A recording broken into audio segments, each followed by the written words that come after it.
પુષ્ટિ સંસ્કારધામ નિર્માણ કાર્ય ચાલુ છે અને ડિસેમ્બર મહિનામાં આપણે પુષ્ટિ સંસ્કારધામમાં એક જ્ઞાન તીર્થ મહોત્સવનું આયોજન કરવા જઈ રહ્યા છીએ. 25, 26, 27 ડિસેમ્બરના દિવસોમાં આ આયોજન છે. આ શબ્દને ધ્યાનમાં લઈએ, જ્ઞાન તીર્થ મહોત્સવ. પુષ્ટિ સંસ્કારધામને આપણે જ્ઞાન તીર્થ રૂપે જોઈ રહ્યા છીએ. એની સ્થાપના જ્ઞાન તીર્થ રૂપે આપણે કરી રહ્યા છીએ. આજે પુષ્ટિમાર્ગની આવશ્યકતા એ છે, જે સિદ્ધાંત રહસ્યમાં આપણે પણ સમજ્યા, શ્રી વલ્લભના અનેક ગ્રંથોમાં આપણે સમજીએ છીએ કે આપણી સેવાનો પ્રકાર છે અંતરંગ પ્રકાર છે. આપણી સેવા એક સેવક અને સેવ્યની વચ્ચેના અંતરંગ ભાવથી એની ભક્તિની અભિવૃદ્ધિ થાય છે, આ પ્રકાર છે. અને પ્રભુએ પણ જે બ્રહ્મસંબંધ કરવાથી સર્વદોષ નિવૃત્તિ કહી, અસમર્પિત ત્યાગની વાત સમજાવી, સર્વ સમર્પણના સિદ્ધાંતનો બોધ આપ્યો. આ બધું ક્યારે સંભવે? કે જ્યારે આપણે આપણા ઘરમાં પ્રભુને પધરાવીને, આપણા પોતાના ઈષ્ટ સ્વરૂપને પધરાવીને સેવા કરીએ તો જ અસમર્પિત ત્યાગ થાય, તો જ સર્વ સમર્પણ થાય. કેમ કે નહીં તો ઘર જ અસમર્પિત રહી જાય. પહેલાં તો ઘરે પ્રભુ ન પધારે તો ઘર પરિવાર, આપણા પ્રત્યેક વ્યવહાર સમર્પિત કેવી રીતે થઈ શકે? કોઈ જગ્યાએ દર્શન કરીએ, કોઈક મનોરથો કરાવીએ, એનાથી તો આ સમર્પણનો સિદ્ધાંત સિદ્ધ નહીં થાય. તો પ્રભુએ તો આપણને જે સેવાનો સિદ્ધાંત બતાવ્યો છે એ સ્પષ્ટતાથી એવું બતાવે છે કે આ એક અંતરંગ પક્ષ છે જીવનનો. બહિરંગ પક્ષ શું છે? પુષ્ટિ માર્ગનો બહિરંગ પક્ષ એ છે કે શ્રી વલ્લભના ગ્રંથો, શ્રી વલ્લભના સિદ્ધાંતો, એમનો જે ઉપદેશ છે એ આપણે પ્રચારિત કરીએ, પ્રવર્તિત કરીએ, અને જેનો અધિકાર હોય એ પુષ્ટિ માર્ગમાં એને સમજીને આવે.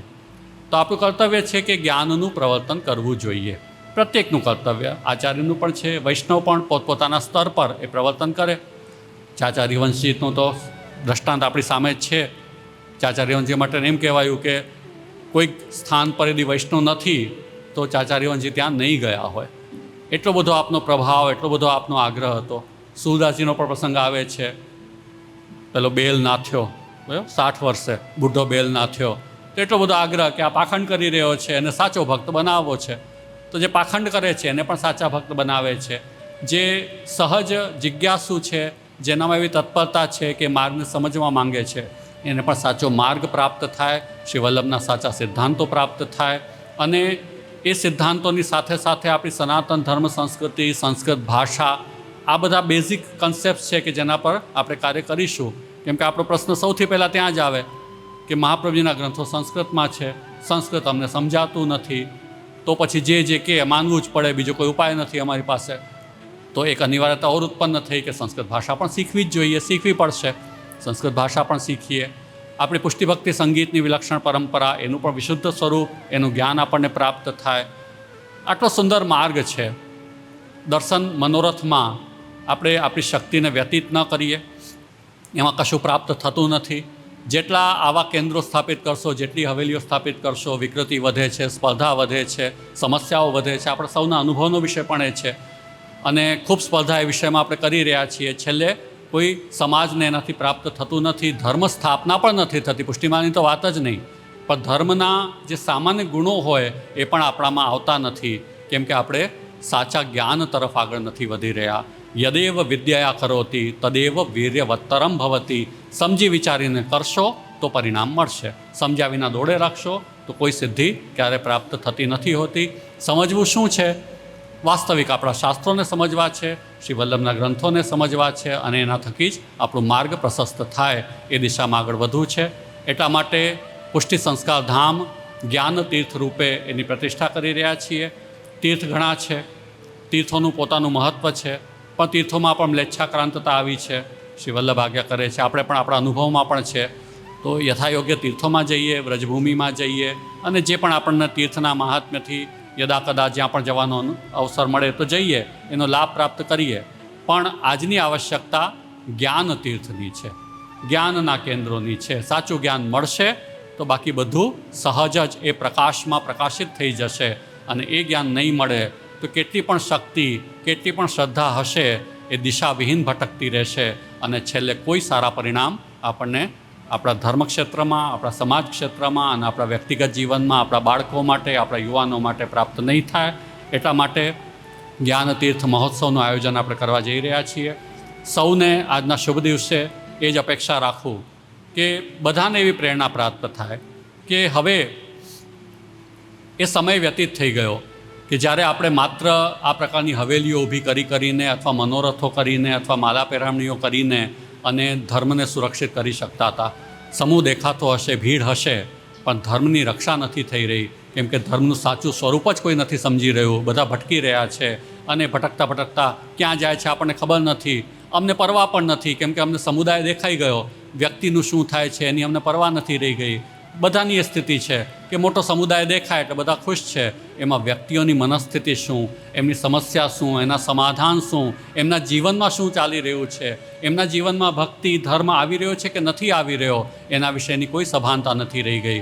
એમાંથી બહાર નીકળીએ, વ્યક્તિના જીવનમાં ઉત્કર્ષ આવે, વ્યક્તિના જીવનમાં ભક્તિ ધર્મ સદ્ગુણો સાત્વિકતા નીતિમત્તા આનો ઉદય થાય, એના માટે હવે કૃત સંકલ્પ થવો જોઈએ. અને એ આજનો દિવસથી વધારે શુભ દિવસ કોઈ ન હોઈ શકે. વલ્લભે ચિંતા કરી આપણી માટે, આપણે સૌ ચિંતન કરીએ આપણા સૌ માટે, પોતાના માટે, આપણા બાળકો માટે, યુવાનો માટે અને સમસ્ત પુષ્ટિમાર્ગી સમાજ માટે, સમસ્ત સનાતન ધર્મની સંસ્કૃતિ માટે હવે આપણે ચિંતન કરીએ અને યોગ્ય દિશામાં આપણી શક્તિનું યોજન કરીએ.